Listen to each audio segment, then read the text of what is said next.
बिस्मिल्लाहिर्रहमानिर्रहीम। आज हम शुरू करने लगे हैं चैप्टर नंबर 4 इलेक्ट्रिक पोटेंशियल। ये हमारे सिलेबस का नेक्स्ट जो टॉपिक है वो है जिसमें मेंशन्ड है कि हमने इलेक्ट्रिक फील्ड फाइंड करनी है इलेक्ट्रिक पोटेंशियल की मदद से।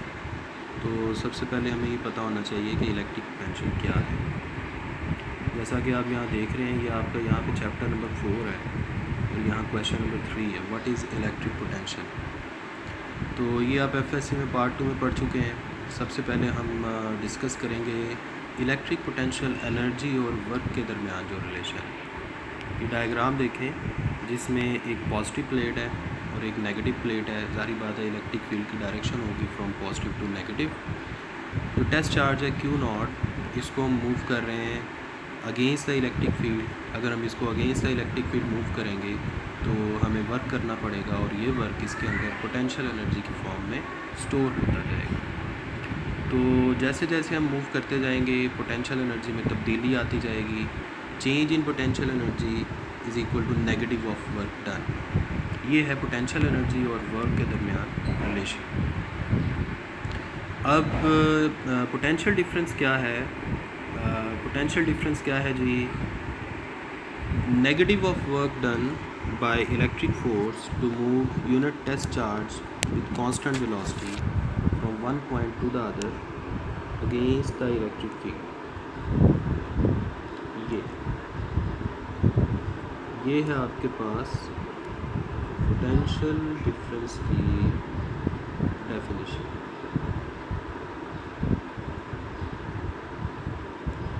तो ये डेफिनेशन आपने याद रखनी है। अब हम चलते हैं इसके फार्मूला की तरफ।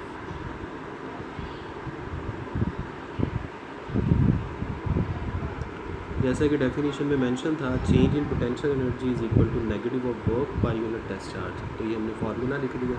डेल्टा वी की जगह हम लिख सकते हैं VF माइनस VI। फिर आप क्या करेंगे जी? फ़र्ज़ करेंगे कि जो फाइनल पॉइंट है वो इन्फिनिटी पे है। यहाँ पे तो जो फाइनल प्लेट थी वो पॉजिटिव प्लेट थी, लेकिन आप फ़र्ज़ करेंगे फाइनल पॉइंट इन्फिनिटी पे है। तो फिर हम क्या करेंगे? VF जब फाइनल पॉइंट इन्फिनिटी पे ले लेंगे, इन्फिनिटी का यहाँ पर मतलब क्या होगा कि हम इलेक्ट्रिक फील्ड से बाहर चले गए हैं। इलेक्ट्रिक फील्ड से बाहर अगर हम जाएंगे तो वहाँ पोटेंशियल की वैल्यू हो जाएगी 0। इसका मतलब है VF की जगह हम 0 पुट करेंगे और F की जगह इन्फिनिटी पुट करेंगे। तो आपके पास VF की जगह 0 आ गया, ये आप देख सकते हैं। और पोटेंशियल आपके पास आ गया work done per unit charge. ये जो फाइनल फार्मूला है ये एब्सोल्यूट इलेक्ट्रिक पोटेंशियल का फार्मूला है। This is absolute electric potential at any point. जिस पॉइंट पे भी हमें इलेक्ट्रिक पोटेंशियल की वैल्यू चाहिए वहाँ से हम टेस्ट चार्ज को उठाएंगे और इलेक्ट्रिक फील्ड से बाहर यानी इन्फिनिटी पे ले जाएंगे। तो जितना वर्क करना पड़ेगा उस वर्क को हम नाम देंगे एब्सोल्यूट इलेक्ट्रिक पोटेंशियल। तो उसके बाद है जी हमारा क्वेश्चन नंबर 4। क्वेश्चन नंबर 4 में हमने फाइंड करना है electric potential due to a point charge.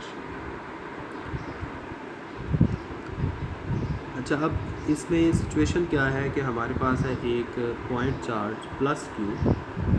इस पॉइंट चार्ज से किसी फासले पे यानी पॉइंट P पे फ़र्ज़ करें हमने एक टेस्ट चार्ज Q0 रखा है और इस टेस्ट चार्ज की मदद से हमने चार्ज Q की इलेक्ट्रिक पोटेंशियल फाइंड करनी है। किस जगह पर? पॉइंट P पर। यानी चार्ज Q की इलेक्ट्रिक पोटेंशियल की जो वैल्यू पॉइंट P पर आ रही है वो हमने फाइंड करनी है। तो इसके लिए हम क्या करेंगे? हम यहाँ दो पोजीशंस डिसाइड करेंगे, एक इनिशियल पोजीशन और एक फाइनल पोजीशन। फाइनल पोजीशन हम फाइनली इन्फिनिटी पे ले लेंगे। अभी हम क्या कर रहे हैं जी? इनिशियल पोजीशन का गिवन चार्ज से फासला ले लिया, कैपिटल R से जाहिर कर दिया। पॉइंट P का गिवन चार्ज से जो डिस्टेंस है उसको हमने स्मॉल r से जाहिर कर दिया। और अब हमने करना क्या है? हमने टेस्ट चार्ज को कंसीडर करना है कि हम उसको इनिशियल पोजीशन से फाइनल पोजीशन तक लेकर। अगर आप इसको इनिशियल से फाइनल की तरफ लेके जाएंगे तो जो डिस्प्लेसमेंट है वो जारी बात है इस डायरेक्शन में होगा और इलेक्ट्रिक फील्ड की भी यही डायरेक्शन है, क्योंकि हम जानते हैं पॉजिटिव चार्ज की वजह से जो इलेक्ट्रिक फील्ड होती है वो रेडियली आउटवर्ड होती है। इसका मतलब है दोनों की डायरेक्शन सेम है। अब हमें इसके लिए जो वर्क करना पड़ेगा वो हम जानते हैं कि work is equal to line integral of force. तो हमने क्या करना है जी, इंटीग्रल यूज़ करना है initial to final force dot displacement. Force की जगह हम लिख सकते हैं test charge multiplied by electric field. Test charge को बाहर लिख लिया। अब इलेक्ट्रिक फील्ड और डिस्प्लेसमेंट का डॉट प्रोडक्ट आ गया। जो क्यू नॉट था उसको हमने यहाँ वर्क के साथ डिवाइड कर दिया। अब हम जानते हैं कि जो वर्क है उसका अगर क्यू नॉट से रेशो लेके नेगेटिव साइन से मल्टीप्लाई करें तो ये पोटेंशियल डिफरेंस की बेसिक डेफिनेशन है। तो इस अगर हम नेगेटिव साइन को दूसरी तरफ ले जाएं तो वो इस तरफ आ जाएगा। वर्क ओवर क्यू नॉट की जगह हमने पोटेंशियल की वैल्यू पुट कर दी V F minus V I. Negative sign दूसरी साइड पे चला गया। अब डॉट प्रोडक्ट को ओपन किया। जब ओपन करेंगे तो एंगल 0 पुट करके cos 0 1 हो जाएगा। डी एस डिस्प्लेसमेंट की जगह हमने रेडियल डिस्प्लेसमेंट जाहिर करने के लिए डी आर यूज़ कर लिया। इससे कोई फ़र्क नहीं पड़ता, आपके पास ये आ गया। V F minus V I is equal to minus ये आपके पास। अब यहाँ पे हमने इलेक्ट्रिक फील्ड की वैल्यू पुट कर दी है K Q divided by small R का स्क्वायर। यहाँ स्मॉल आर क्यों आया है? क्योंकि पॉइंट पी का गिवन चार्ज से जो डिस्टेंस है वो स्मॉल आर से जाहिर किया गया। ठीक है जी। इसके बाद हम आगे आ जाते हैं। अब हमने क्या करना है, इंटीग्रल को सॉल्व करना है, लेकिन फाइनल पॉइंट को इन्फिनिटी पे कंसीडर करना है। अगर फाइनल पॉइंट इन्फिनिटी पे होगा तो वी एफ की जगह 0 आएगा। वी आई की जगह एब्सोल्यूट पोटेंशियल को जाहिर करने के लिए वी पुट कर दिया और यहाँ डिस्टेंस कितना है, कैपिटल आर। तो यानी हम इनिशियल पॉइंट यानी कैपिटल आर से फाइनल पॉइंट यानी इन्फिनिटी तक जा रहे हैं। तो इसलिए हमने आई की जगह आर लिख लिया और एफ़ की जगह इन्फिनिटी लिख दिया। वी एफ़ की जगह 0 पुट कर दिया। ये नेगेटिव साइन से कैंसिल हो जाएंगे। फिर यहाँ इंटीग्रल को सॉल्व करने के लिए आप जानते हैं पावर फार्मूला यूज़ किया और पावर फार्मूला यूज़ करते हुए इसको सिंप्लीफाई किया। आपके पास फाइनली ये आ जाएगा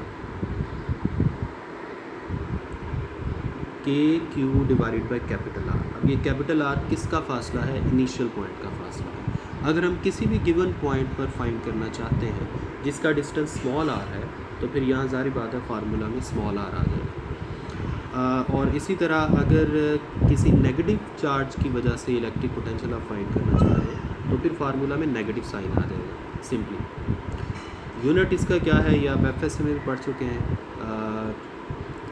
work done per unit charge होता है। वर्क का यूनिट जूल्स, चार्ज का यूनिट कूलम और पोटेंशियल का ऐसा यूनिट होता है वोल्ट। तो ये आपका यूनिट आ गया। इसके बाद एक छोटी सी हेडिंग है electric potential due to collection of N point charges.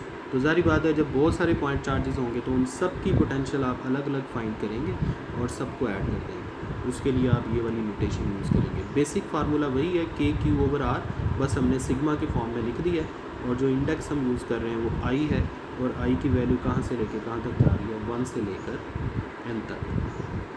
तो ये था आपका क्वेश्चन नंबर 4। क्वेश्चन नंबर 5 जो है और ऑनवर्ड वो हम अगली वीडियो में इंशाल्लाह डिस्कस करेंगे। अल्लाह हाफिज़।